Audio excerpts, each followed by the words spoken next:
भ्रूण जो है यूट्रस में नहीं चिपकता। टेक्निकली कहें तो इम्प्लांटेशन फेल हो जाता है। अगर आपके साथ भी ये प्रॉब्लम बार बार आ रही है कि ओव्यूलेशन तक ट्रैक किया, ओव्यूलेशन पॉजिटिव आया, फॉलिकुलर स्टडी भी अच्छी आई, एग भी अच्छे से बना, लेकिन अब इम्प्लांटेशन सक्सेस नहीं हो रहा। हालांकि बीच में भी कई फैक्टर्स हैं कि स्पर्म क्वालिटी क्या रही, स्पर्म एग तक पहुंचा नहीं पहुंचा, फर्टिलाइज हुआ नहीं हुआ, लेकिन अगर इम्प्लांटेशन फेलियर के इश्यूज हैं तो आज का ये वीडियो आपको हेल्प करेगा, एक इंसाइट देगा कि आपको किस तरह से प्रोसीड करना चाहिए, क्योंकि बहुत सारी फीमेल्स में ये प्रॉब्लम्स आ रही हैं। तो हमारी सभी फीमेल्स के लिए बहुत इंपॉर्टेंट है ये वीडियो। Let's start.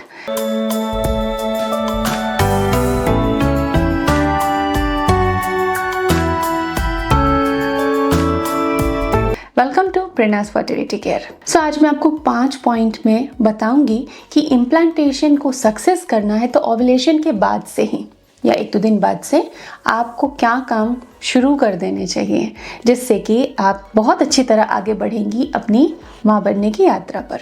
हो सकता है कि 1-2 साइकिल में नेचुरली आपको कंसीव हो जाए। सो पहला जो नुस्खा टिप कहें वो ये है कि आपको कैफीन वाली चाय, जो हम दूध वाली चाय पीते हैं या कॉफ़ी लेते हैं, उसे आपको बंद करना होगा, क्योंकि कैफीन जो होता है वो बहुत ही हार्मफुल है। आपको इसे छोड़ देना चाहिए। अगर आपका केस सेंसिटिव है तो डेफिनेटली आपको उससे दोस्ती ख़त्म कर देनी चाहिए।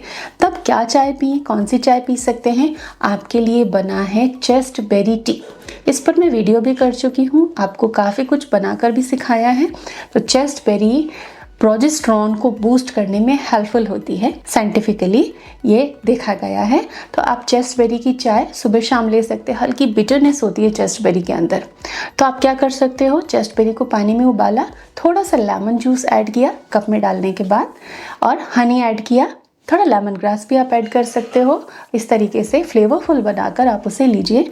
ये प्रोजेस्टेरोन बूस्ट करने में हेल्प करता है, जिससे इम्प्लांटेशन सक्सेस होता है। आयरन रिच फूड खाना है, जिसमें कि साथ में प्रोटीन भी हो और विटामिन भी हो। तो आपके लिए फ्रूट्स हैं, स्प्राउट्स हैं और हरी सब्जियां हैं। इनको आपको हर दिन खाना है, अच्छी मात्रा में खाना है।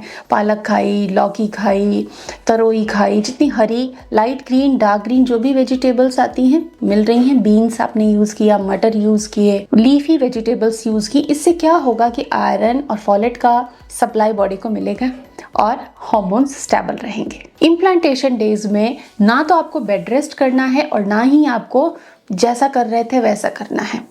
आपका अगर केस सेंसिटिव है, अगर आपको स्ट्रेस रहता है, ओवर थिंकिंग रहती है, एग्जॉस्शन है, अगर आप कॉर्पोरेट में काम करते हैं या आप बहुत एग्जॉस्टिव रूटीन जी रहे हैं, तो थोड़ी देर या तो अपनी मदर के घर चले जाएं या ऑफिस से छुट्टी ले लें।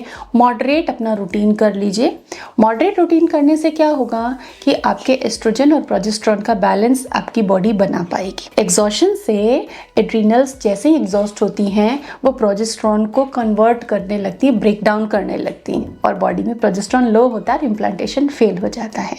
तो ऐसे में एग्जॉशन से बचना है। अब चाहे वो आप जिम में करते हो, चाहे आप घर के काम में करते हो, चाहे आप ऑफिस के काम में करते हो, आपको अपनी बॉडी के अकॉर्डिंग उसको रिलैक्सेशन देना है। घर के काम कीजिए, स्टेबल रहिए, लेकिन जो ओवरडू आप करते हैं, भागते भागते दिन भर काम करते रहते हैं, उससे आपको बचना है। एकदम फ्री बैठने से भी आपको थिंकिंग बढ़ जाती है और आप बहुत ज़्यादा सोचने लगते हो और स्ट्रेस में चले जाते हो। तो फ्री नहीं बैठना है, बेसिक काम करना है, लेकिन ओवरडू से बचना है। ओवरडू बिल्कुल ख़त्म कर देना है। 4th टिप जो आपके लिए है वो है कि आप मेडिटेशन करें।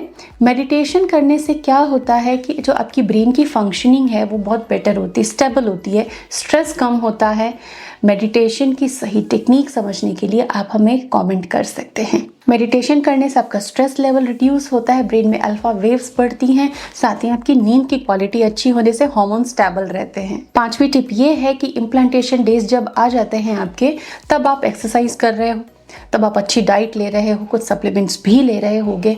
अब ऐसे में आपको फाइबर पे ध्यान रखना है। फाइबर एक ऐसी चीज़ है जिसको कि भोजन में कंसीडर तो किया ही नहीं जाता अक्सर, लेकिन बहुत इंपॉर्टेंट है फाइबर। तो सलाद हर दिन खाना है। हालांकि आप हरी सब्जियां खाते हैं, उससे भी आपको फाइबर मिल जाता है, अनाजों से भी फाइबर मिल जाता है, लेकिन रॉ सैलड एक बार ज़रूर खाना है दिन में। तो सलाद को इग्नोर ना करें।